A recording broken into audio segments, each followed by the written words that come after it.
দুটো চোখ বন্ধ করে একবার একটা জিনিস ফিল করার চেষ্টা করুন। আপনি শুয়ে আছেন একটা অন্ধকার স্যাঁতসেঁতে ঘরের বিছানায়।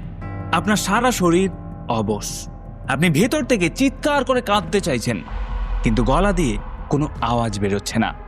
হাত পা নাড়ানোর মতো বিন্দুমাত্র শক্তিটুকু আপনার শরীরে নেই। অথচ কিছুক্ষণ আগেই আপনি ছিলেন একটা জনবহুল এলাকায়। তারপর হঠাৎ করে চোখ খুলতেই আপনার পায়ের তলার মাটি সরে যায়। আপনি নিজেকে আবিষ্কার করেন এমন একটা নরকে, যেটা আপনি চরম দুঃস্বপ্নেও কোনোদিন ভাবেননি। নিজের সম্মান বাঁচাতে যেখানে প্রত্যেক মুহূর্তে আপনাকে ছটফট করতে হচ্ছে, কিন্তু এখান থেকে ফিরে আসার কোনো সম্ভাবনাই নেই। নমস্কার, আমি অপূর্ব বলছি।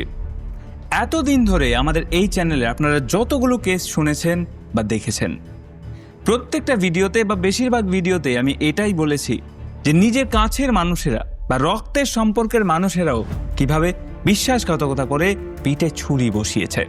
তবে আজকের এই কেসটা সেই সমস্ত কেস থেকে সম্পূর্ণ আলাদা। আজকের এই কেসটা কি বলবো, একটা সিনেমার মতো। কেসটা যত এগোতে থাকবে আপনি খুব ভালো করেই বুঝতে পারবেন। একজন মানুষ নিজের লাইফের তোয়াক্কা না করে একটা বিশাল ক্রাইম সিন্ডিকেটের মুখোমুখি দাঁড়িয়ে শুধুমাত্র রক্তের টান আর ভালোবাসার জোরে কিভাবে নিজের প্রিয়জনকে এক অন্ধকার গোলক ধাঁধা থেকে উদ্ধার করে আনতে পারে, সেটাই বলবো আমাদের আজকের এই ভিডিওতে। বিশ্বাস করুন, এটা এমন একটা কেস যে কেসটা শেষ হতে হতে আপনার মুখে একটা হাসি ফুটে উঠবে। তাহলে চলুন আর দেরি না করে শুরু করা যাক আমাদের আজকের case, the case of the dark alley and the blood tie. কিন্তু ভিডিও শুরু করার আগে আমি আপনাদেরকে একটা কথা বলি। এই যে ভিডিওর নিচে যে সাবস্ক্রাইব বাটনটা দেখতে পাচ্ছেন, বিশ্বাস করুন এটা কিন্তু কোনো ট্র্যাপ নয়, বরং বিভিন্ন ট্র্যাপ থেকে কিভাবে আপনি বাঁচতে পারেন সেটার উপায় বলে দেয়। এবার আপনি যদি কোনো ট্র্যাপে পড়তে না চান, তাহলে ঝটপট আমাদের চ্যানেলটাকে সাবস্ক্রাইব করে দিন। আর যদি অলরেডি সাবস্ক্রাইব করে দিয়ে থাকেন, তাহলে আপনাদের জন্য বলছি, আমি কথা দিয়েছিলাম 2 লাখ সাবস্ক্রাইবার কমপ্লিট হলে একটা দারুণ সারপ্রাইজ আসবে আপনাদের জন্য। সেটা কিন্তু তৈরি হচ্ছে। আই এম সরি যে একটু টাইম লাগছে, বাট আশা করছি সারপ্রাইজটা দেখার পর আপনাদের সবার ভালো লাগবে। তো সবার কাছে অনুরোধ, একটু অপেক্ষা করুন। আমি চেষ্টা করছি যত তাড়াতাড়ি নিয়ে আসা যায়।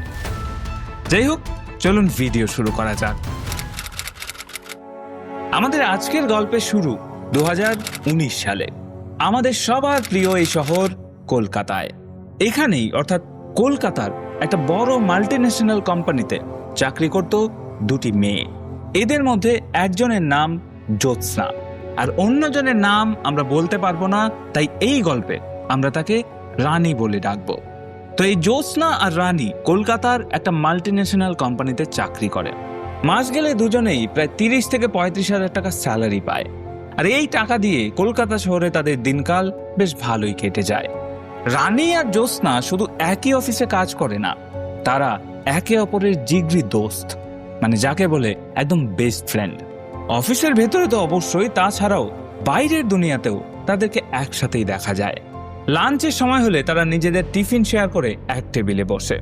অফিসের কাজ সেরে বিকেলে কোথাও ঘুরতে যাওয়া হোক কিংবা উইকেন্ডে কোনো আউটিং এর প্ল্যান, সব জায়গাতেই তারা একসাথে যায়।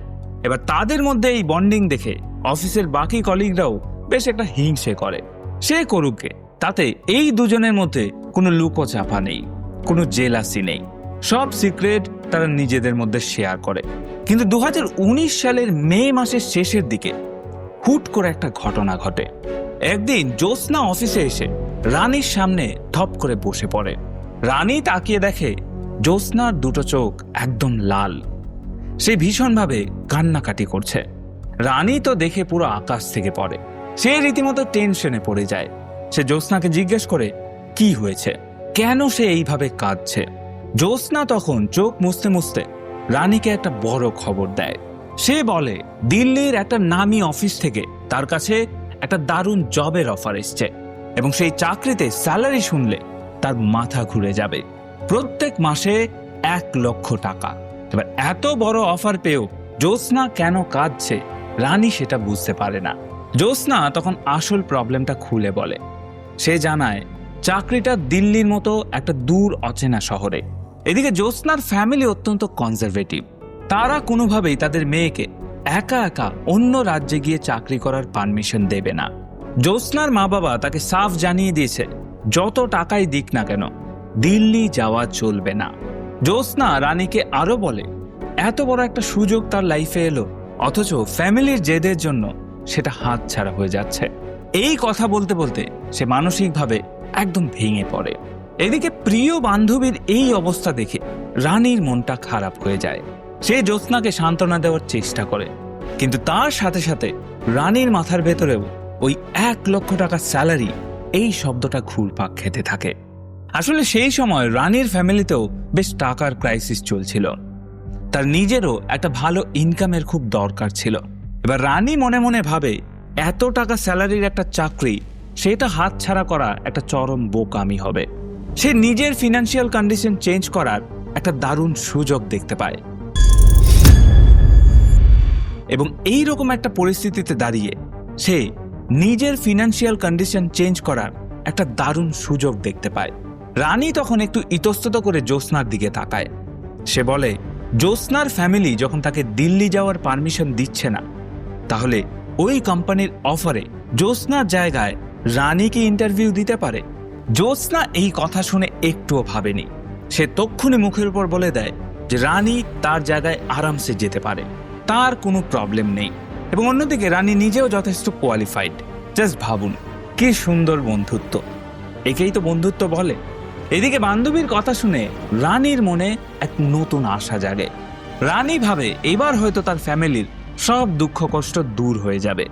জ্যোৎস্না এরপর আর এক মুহূর্ত সময় নষ্ট করে না। সে দিল্লির সেই অফিসের সাথে কন্ট্যাক্ট করে সব রেডি করে ফেলে। সে রানীকে জানায় তাকে দিল্লি নিয়ে যাওয়ার জন্য একটা ছেলে আসবে।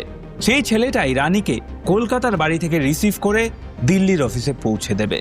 রানীও এই প্রস্তাবে চোখ বন্ধ করে রাজি হয়ে যায়। সে নিজের বেস্ট ফ্রেন্ডকে পুরোপুরি ট্রাস্ট করে। আর করবে নাই বা কেন বলুন তো? যে বান্ধবী নিজের চাকরিটা অবলীলায় নিজের বন্ধুকে দিয়ে দিতে পারে, তাকে ভরসা না করে কি থাকা যায়? যাই হোক, এরপর আসে জুন 2019। কলকাতার চিরচেনা পরিবেশ ছেড়ে রানী সেদিন সেই অপরিচিত যুবকটির সাথে দিল্লির ট্রেনে ওঠে। তার সাথে থাকা ছেলেটা রানীর একদম অচেনা হলেও যেহেতু জ্যোৎস্না তাকে পাঠিয়েছে, তাই রানীর মনে কোনো সন্দেহ জাগে না। ব্যাগপত্র গুছিয়ে রানী যখন ওই ছেলেটার সাথে দিল্লির উদ্দেশ্যে রওনা দেয়, তখন তার চোখে একরাশ রঙিন স্বপ্ন। সে নিজের মনে মনে ভাবে এই 1 লক্ষ টাকার জবটা পেলেই তার লাইফটা পুরো সেট হয়ে যাবে। রানী ট্রেনের জানলা দিয়ে বাইরের দিকে তাকিয়ে নিজের ব্রাইট ফিউচারের কথা কল্পনা করতে করতে কলকাতার সীমানা পেরিয়ে যায়। কিন্তু তখনও সে জানতো না দিল্লির এই রাস্তা তাকে কোন অন্ধকারের দিকে নিয়ে যাচ্ছে। 11 জুন 2019 রানী পা রাখে দিলওয়ালা শহর দিল্লিতে। সাথে সেই ছেলেটা তাকে নিয়ে যায় সেই অফিস যেখানে ইন্টারভিউ হওয়ার কথা। একেবারে ঝাঁ চকচকে অফিস। ছেলেটা তাকে একটা ঘরে বসিয়ে অফিসের ভেতরে চলে যায়। এদিকে তখন রানীর মনের অবস্থা একদম ভালো নেই। সম্পূর্ণ নতুন একটা শহর, চারপাশে সব অজানা মানুষ। রানী ভেতর ভেতর প্রচন্ড নার্ভাস ফিল করছিল। 1 লক্ষ টাকার একটা এত বড় সুযোগ, তাই টেনশনে তার হাত পা রীতিমতো কাঁপতে শুরু করেছে। সে ভীষণভাবে অস্থির হয়ে ছটফট করতে শুরু করেছে। ঠিক এমন একটা সময় ঘরের ভেতরে একটা ছেলে ঢুকে আসে। সে দেখতে খুবই সাধারণ, অফিসেরই একজন কর্মচারী বা চাওয়ালা মনে হয়। ছেলেটি রানীর কাছে এসে খুব পোলাইটলি জিজ্ঞেস করে, ম্যাডাম আপনি কি একটু চা খাবেন? রানী তখন নিজের এই নার্ভাসনেসটা কাটানোর জন্য একটা উপায় খোঁজে। সে ছেলেটিকে বলে, হ্যাঁ ভাই, তুমি যা সব থেকে ভালো বানাতে পারো সেটাই 1 কাপ নিয়ে এসো। ইন্টারভিউ দিতে যাওয়ার আগে আমি ভীষণ টেনশনে আছি, এখন আমার 1 কাপ কড়া চা খুব দরকার। ছেলেটা শুনে মুচকি হেসে বলে, আপনি একদম চিন্তা করবেন না, আমি আপনার পছন্দ মতো কড়া করেই চা বানিয়ে আনছি। রানী ভাবে চাটা খেলে হয়তো তার কনফিডেন্স একটু হলেও বাড়বে, কিন্তু রানী তখন আন্দাজ করতে পারেনি এরপর তার সাথে ঠিক কি ঘটতে চলেছে। কিছুক্ষণের মধ্যেই ছেলেটি ট্রেতে করে 1 কাপ ধোয়া ওরা গরম চা নিয়ে রানীর সামনে এসে হাজির হয়। রানী নিজের মনে কোন রকম সন্দেহ না রেখে সাধারণভাবেই সেই চায়ের কাপে চুমুক দেয়। কিন্তু ওই চায়ের কাপটা শেষ করার ঠিক 5 থেকে 10 মিনিটের মধ্যে রানীর শরীরে একটা অদ্ভুত অস্বস্তি শুরু হয়। তার চোখের পাতা ভারী হয়ে আসে এবং ধীরে ধীরে প্রচন্ড ঘুম পেতে শুরু করে তার। সে নিজেকে খুব কন্ট্রোল করার চেষ্টা করে, কিন্তু পারে না। চোখের সামনে সবকিছু আচমকা ধোঁয়াটে আর অন্ধকার হয়ে যায় এবং ইন্টারভিউ দিতে যাওয়ার আগেই রানী সেই অফিসের সোফাতেই পুরোপুরি জ্ঞান হারিয়ে ঢলে পড়ে। এরপর ঠিক কতটা সময় কেটে গেছে সেটা রানীর খেয়াল নেই। ধীরে ধীরে রানীর জ্ঞান ফেরে। প্রথমে তার চোখের সামনে সবকিছু ভীষণ ঝাপসা লাগছিল। রানী খুব ভালো মতোই বুঝতে পারছিল সে কোনো অফিসের সোফায় নেই, সে শুয়ে আছে একটা নোংরা বন্ধ রুমের বিছানায়। শুধু তাই নয়, আর একটু ধাতস্থ হতেই রানী নিজের বডি চেক করে শিউরে ওঠে। তার শরীরে সুতোর একটা টুকরোও নেই, সে পুরোপুরি নব। আর ঠিক তখনই সে সামনের দিকে তাকিয়ে দেখে ঘরের ভেতর একটা বৃদ্ধ লোক দাঁড়িয়ে আছে। সেই লোকটার শরীরেও কোনো জামা কাপড় নেই। রানী ভয়ে আতঙ্কে পুরো পাথর হয়ে যায়। এক মুহূর্তের মধ্যে তার পায়ের তলার মাটি সরে যায়। রানী তার নিজের এই পৈশাচিক অবস্থা দেখে চিৎকার করতে চায়। সেই লোকটার সাথে ফাইট করে ঘর থেকে পালাতে চায়, কিন্তু চায়ের সাথে তাকে যে কেমিক্যাল দেওয়া হয়েছিল সেটার রিয়াকশনে তার বডি পুরোপুরি প্যারালাইজড হয়ে গেছে। বিছানা থেকে সোজা হয়ে উঠে দাঁড়ানোর মিনিমাম এনার্জিটুকু তার শরীরে নেই। আর রানীর এই চূড়ান্ত অসহায়তার সুযোগ নেয় সেই বৃদ্ধ লোকটা। সে ইচ্ছে মতো রানীর উপর শারীরিক অত্যাচার চালায়। এরপর সে ঘর থেকে বের হয়ে গেলে সঙ্গে সঙ্গে আরেকটা লোক ঘরে ঢোকে এবং সেও রানীর উপর একই রকমভাবে পাশবিক নির্যাতন শুরু করে।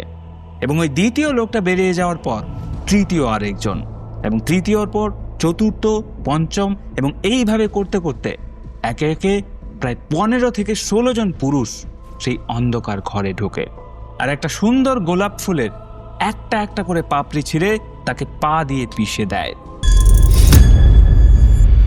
রানীর ইচ্ছার বিরুদ্ধেই সবটা করা হয়। ওই যন্ত্রণা আর অসহায়তার মধ্যেও রানী তখন একটাই কাজ করতে পারছিল, আর সেটা হলো কাউন্ট করা। সে বোঝার চেষ্টা করছিল তার সাথে ঠিক কি হচ্ছে, কিন্তু এই 15-16 জন পর্যন্তই রানী কোনো মতে গুনতে পেরেছিল।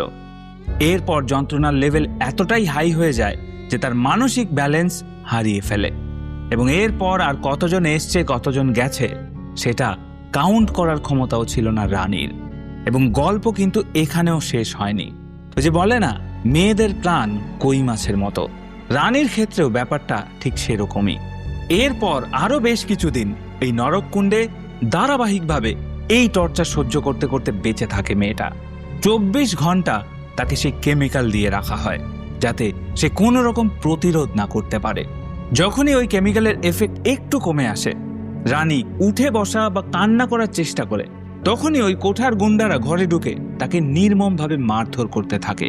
জোর করে তাকে কোনো ঘুমের ওষুধ খাইয়ে দেওয়া হয়, কিংবা খুব বেশি ছটফট করলে বডিতে ইনজেকশন দিয়ে দেওয়া হয়। এই বন্দি জীবনে রানীকে পশুর থেকেও খারাপ কন্ডিশনে রাখা হয়। সে চরম তেষ্টায় একটু জল চাইলে তার কপালে জোটে চর থাপ্পড়। অসম্ভব খিদেতে একটু খাবার চাইলে কোঠার লোকেরা তাকে লাথি মারে।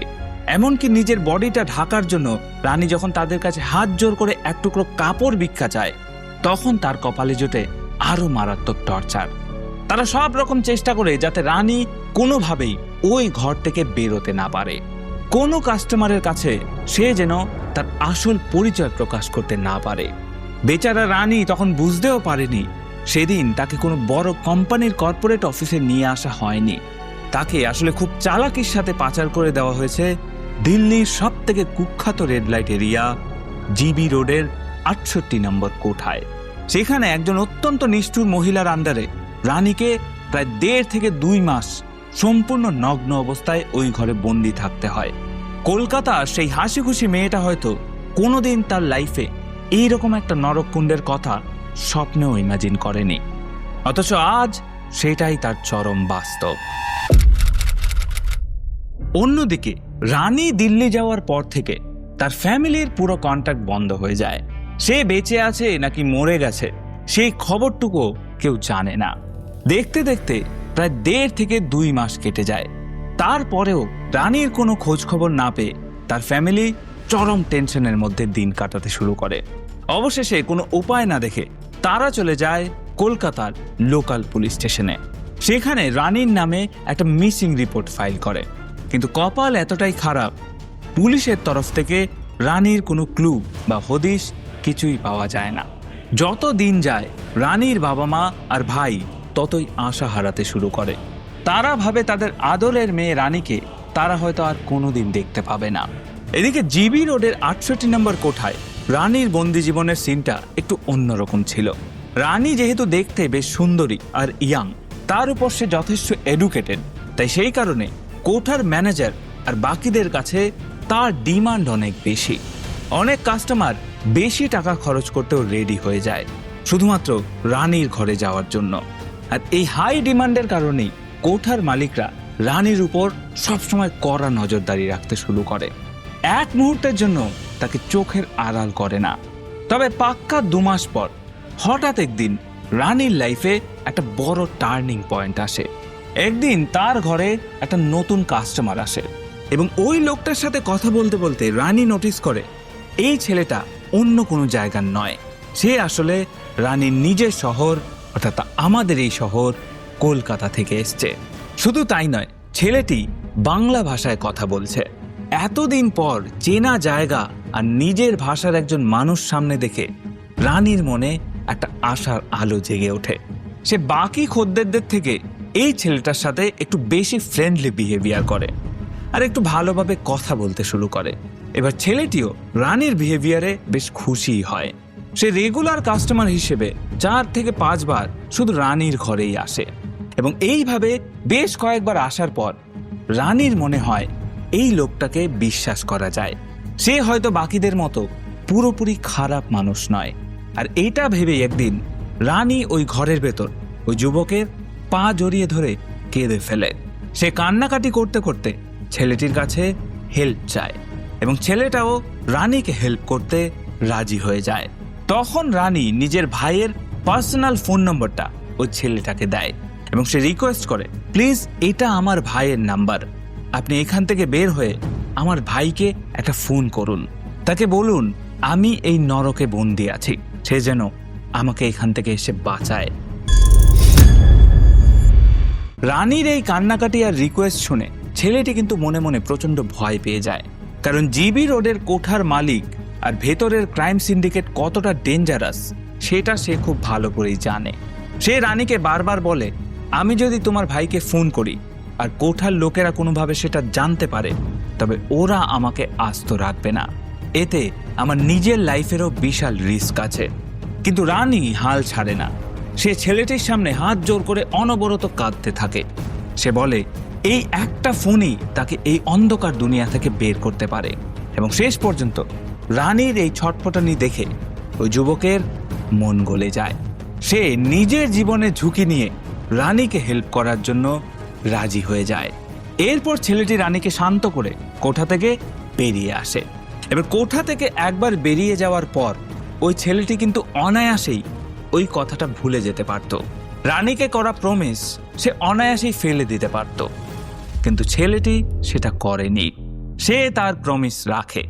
ওই এরিয়া থেকে বেরিয়েই ছেলেটি সোজা ফোন করে রানীর ভাইয়ের কাছে। ওপাশ থেকে রানীর ভাই যখন ফোনটা রিসিভ করে তখন সে জিজ্ঞেস করে, আমি যার সাথে কথা বলছি সে কি রানীর ভাই? বোনের নিখোঁজ হওয়ার পর এই প্রথম রানীর নাম শুনল তার ভাই। সে তাড়াতাড়ি করে উত্তর দেয়, হ্যাঁ আমি রানীর ভাই বলছি।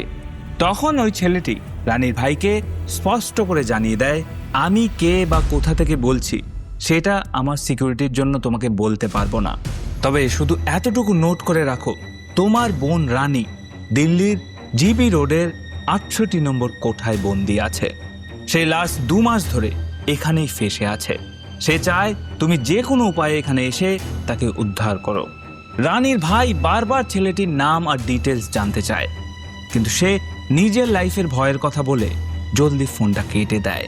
এবং ফোনটা কাটার পর রানীর ভাই যেন পুরো আকাশ থেকে পড়ে। কিন্তু একই সাথে সে একটা মস্ত বড় ক্লু পেয়ে যায় যে তার বোন এখনো বেঁচে আছে এবং সব থেকে বড় কথা সে এখন জানে তার বোন কোথায় আছে। এরপর আর সে 1 সেকেন্ডও টাইম নষ্ট করে না। সে কাঁদতে কাঁদতে দৌড় দেয় তার বাবা মায়ের কাছে এবং সেখানে গিয়ে বাবা মাকে জানায় সে রানীর সন্ধান পেয়ে গেছে এবং বোনকে উদ্ধার করতে তাকে এক্ষুনি দিল্লি যেতে হবে। এই বলে সে কলকাতার বাড়ি ছেড়ে এক কাপড়ে দিল্লির ট্রেন ধরার উদ্দেশ্যে রওনা দেয়। তার লক্ষ্য তখন একটাই, নিজের বোনকে এই নরক থেকে উদ্ধার করে আনা। দিল্লি পৌঁছানোর পর রানীর ভাই একটু হেল্পলেস হয়ে পড়ে। এই বিশাল বড় শহরে সে কাউকেই চেনে না, তার সাহায্য করার মতো সেখানে কেউ নেই। রানীর ভাইয়ের মাথায় তখন শুধু একটাই চিন্তা ঘুরছে, যে কোনো উপায়ে আগে নিজের বোনকে নিজের চোখে দেখতে হবে, সে কেমন কন্ডিশনে আছে সেটা শিওর হতে হবে, তারপর তাকে এই নরক থেকে বের করার রাস্তা খুঁজতে হবে। আর এই ক্ষেত্রে তাকে একমাত্র হেল্প করতে পারে সেই আননোন ছেলেটা। রানীর ভাই আবার সেই ছেলেটাকে ফোন করে। প্রথম দিকে ছেলেটা ফোন রিসিভ করে না, কিন্তু বারবার ট্রাই করার পর একসময় সে ফোনটা তোলে। আর রানীর ভাইয়ের প্রচন্ড কান্নাকাটি শুনে সে অবশেষে জানায় সে দিল্লির করলবাগ এরিয়াতে থাকে। ভাই তখন তার সাথে দেখা করতে চাইলে ছেলেটি তাকে নিজের বাড়িতে ডেকে নেয়। এরপর রানীর ভাই ছেলেটার সাথে দেখা করলে সে নিজে খুব লজ্জিত বোধ করে। মাথা নিচু করে ছেলেটি অকপটে স্বীকার করে যে সে রানীর কাছে একজন কাস্টমার হিসেবে 3-4 বার গেছে, তাদের মধ্যে ফিজিক্যাল রিলেশনও হয়েছে। তবে রানীর ভাই এখনো চাইলে তাকে বাঁচাতে পারে। কিন্তু এর সাথে সাথেই ছেলেটা রানীর ভাইকে একটা বড়সড় ওয়ার্নিংও দেয়। সে বলে জিবি রোডের ওই 68 নম্বর কোঠার মালিক আর যারা এই বিজনেসটা চালায় তারা অত্যন্ত ইনফ্লুয়েন্সিয়াল আর পাওয়ারফুল মানুষ। ওই এরিয়াতে ওদের হোল্ড মারাত্মক লেভেলের। তাই ভাই যদি ডিরেক্ট গিয়ে বোনকে ছিনিয়ে আনার চেষ্টা করে তাহলে সে নিজে তো যাবেই, তার সাথে সাথে তার বোন এমনকি ওই ছেলেটিরও জান চলে যাবে। তাই কোনো রকম তাড়াহুড়ো করা চলবে না, যা করতে হবে খুব ঠান্ডা মাথায় চালাকি করে করতে হবে। ছেলেটার মুখে এই ডেঞ্জারাস কথা শুনে রানীর ভাই প্রচন্ড ভয় পেয়ে যায়। সে চরম টেনশন নিয়ে করলবাগের ওই বাড়ি থেকে বের হয়। কোনো উপায় না দেখে সে নিজেই একটা বুদ্ধি ফাঁদে। সে সোজা জিবি রোডের 68 নম্বর কোঠায় চলে যায় এবং সেখানে গিয়ে সে একজন সাধারণ কাস্টমার সেজে ওই ঘরটার ভেতর ঢোকে। ওই কোঠায় ঢুকতেই তার দেখা হয় ওখানকার ওই ম্যানেজার মহিলাটির সাথে। রানীর ভাই নিজের নার্ভাসনেস একদম লুকিয়ে ম্যানেজারকে গিয়ে বলে তার একটা মেয়ে চাই। ম্যানেজার মহিলাটি ভাইয়ের সামনে একে একে কোঠার সমস্ত মেয়েদের এনে দাঁড় করায়, কিন্তু রানীর ভাই প্রত্যেকটা মেয়েকেই এক এক করে রিজেক্ট করতে থাকে, কারণ তার মধ্যে রানী ছিল না। এবং বেশ কিছুক্ষণ ধরে এইভাবে রিজেকশন চলার পর ম্যানেজার লেডি কিছুটা বিরক্ত হতেই রানীর ভাই বলে যে তার ফ্রেশ মেয়ে চাই। এবং এই কথাটা শুনেই ম্যানেজার বলে একটা মেয়ে জাস্ট 2 মাস আগে এসছে, তার ডিমান্ড সব থেকে হাই, কিন্তু তার রেটটাও অনেক বেশি।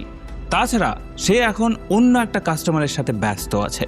এবং এই কথাটা শোনা মাত্রই রানীর ভাই 100% শিওর হয়ে যায় যে এটাই তার বোন রানী। সে ওই ম্যানেজার মহিলাকে ডিরেক্টলি বলে রেট যত বেশি হোক না কেন সে দেবে আর ওয়েটও করবে।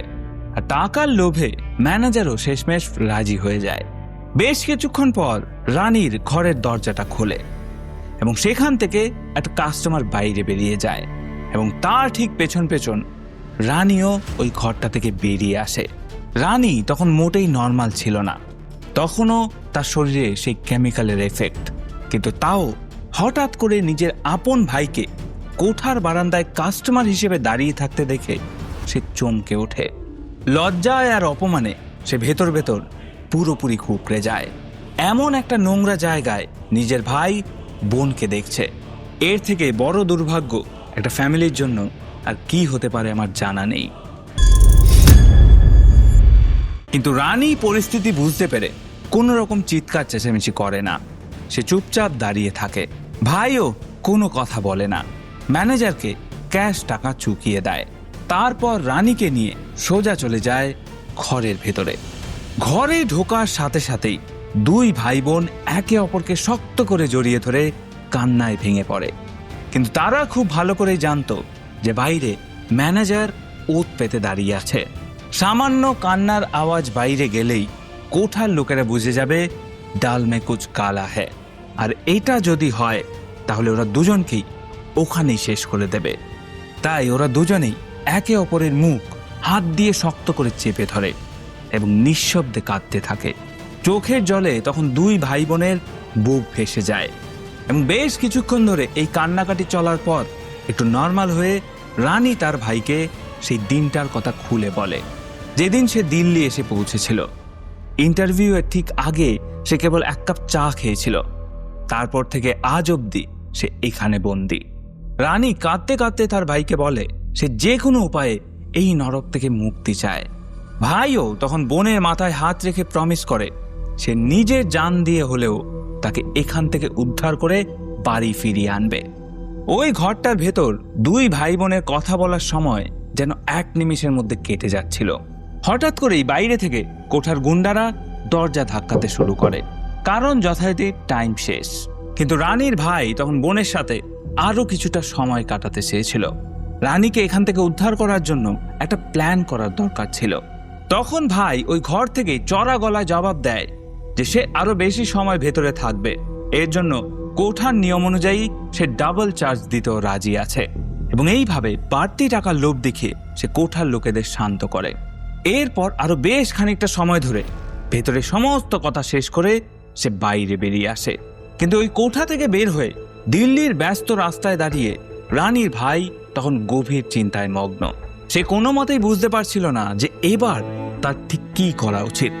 তার মাথায় সবার প্রথমে যে আইডিয়াটা আসে সেটা হচ্ছে পুলিশ স্টেশনে যাওয়া।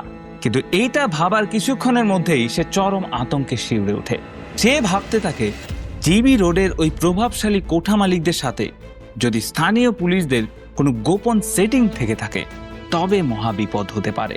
থানায় জানানো মাত্রই পুলিশ কোঠার লোকেদের অ্যালার্ট করে দেবে এবং এর ফলে তার এবং রানীর দুজনের জীবনই চরম বিপন্ন হতে পারে। এবং এই মারাত্মক রিস্কের কথা চিন্তা করেই সে পুলিশ স্টেশনে যায় না। এরপর আর কোনো সেফ ওয়ে খুঁজে না পেয়ে 1-2 দিন পর আবার রানীর ভাই ওই জিবি রোডের 68 নম্বর কোঠায় যায়। সে আবার কাস্টমার সেজে ম্যানেজারকে পেমেন্ট করে রানীর ঘরে ঢোকে এবং সেখানে গিয়ে রানীকে জানায় সে কোনো রাস্তা খুঁজে পাচ্ছে না। তখন রানী নিজেই তাকে একটা দারুণ উপায় বলে। রানী জানায় এই কোঠায় বন্দি থাকাকালীন সে কোঠার লোকেদের মুখে প্রায়ই একজন পাওয়ারফুল মহিলার নাম শুনত, যিনি জোর করে আটকে রাখা মেয়েদের আইনি উপায়ে উদ্ধার আর সুরক্ষার জন্য কাজ করেন। রানী তার ভাইকে বলে সে যেন যে কোনো উপায়ে স্বাতি মালিওয়াল নামের ওই ম্যাডামের সাথে দেখা করে। এই মুহূর্তে দাঁড়িয়ে তিনি একমাত্র ব্যক্তি যে তাকে এই নরক থেকে বের করতে পারবেন।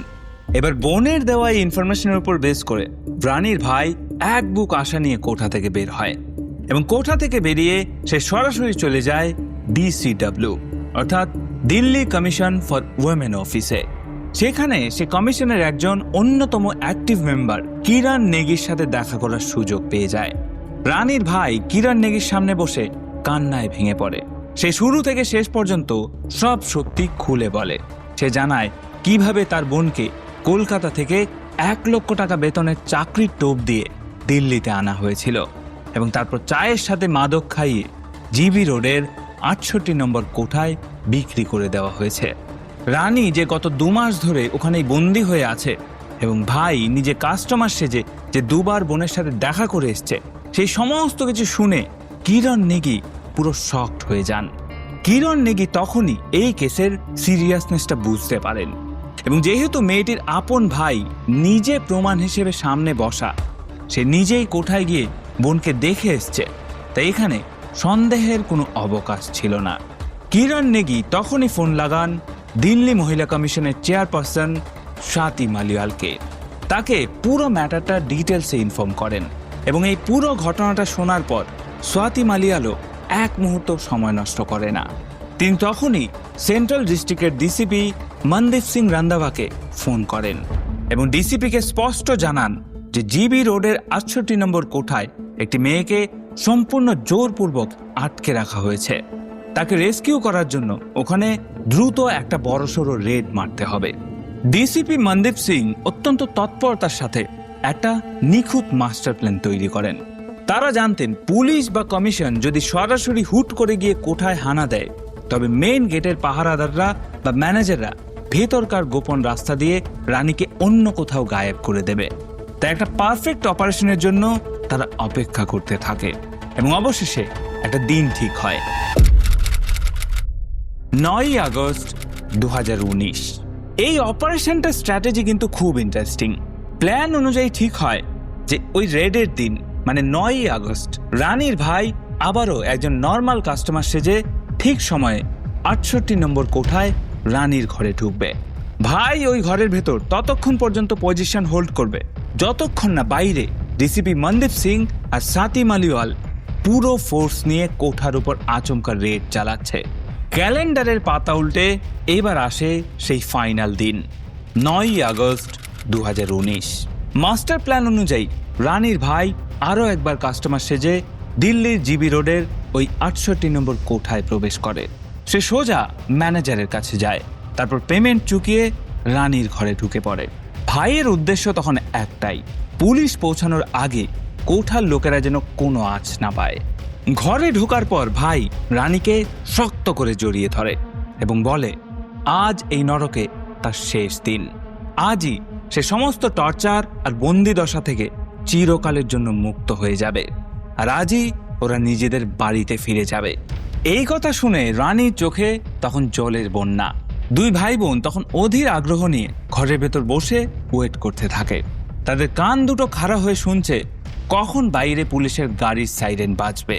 এবং প্ল্যান অনুযায়ী একদম ঠিক সময়ে সেন্ট্রাল ডিস্ট্রিক্টের ডিসিপি মনদীপ সিং তার বিশাল পুলিশ ফোর্স নিয়ে হাজির হন, আর তার সাথে দিল্লি মহিলা কমিশনের স্বাতি মালিওয়াল আর কিরণ নেগির একটা টিম। তারা 68 নম্বর কোঠায় আচমকা রেড করে। পুলিশের এই সাডেন অ্যাটাকে পুরো কোঠার ভেতর হুড়োহুড়ি শুরু হয় এবং এই পুরো অ্যাটাকটা এতটাই আচমকা হয়েছিল যে কোঠার ম্যানেজাররা মেয়েদেরকে অন্য কোথাও সরানোর সুযোগই পায়নি। ডিসিপি রণদীপ সিং এর টিম সোজা গিয়ে রানীর ঘরের লক করার দরজাটা খোলে। সেখান থেকে রানী আর তার বীর ভাইকে অত্যন্ত সেফলি উদ্ধার করে বাইরে নিয়ে আসে এবং দীর্ঘদিন পর মুক্ত বাতাস আর নিজের ভাইকে পাশে পেয়ে রানীর চোখ তখন জলে ভাসছে।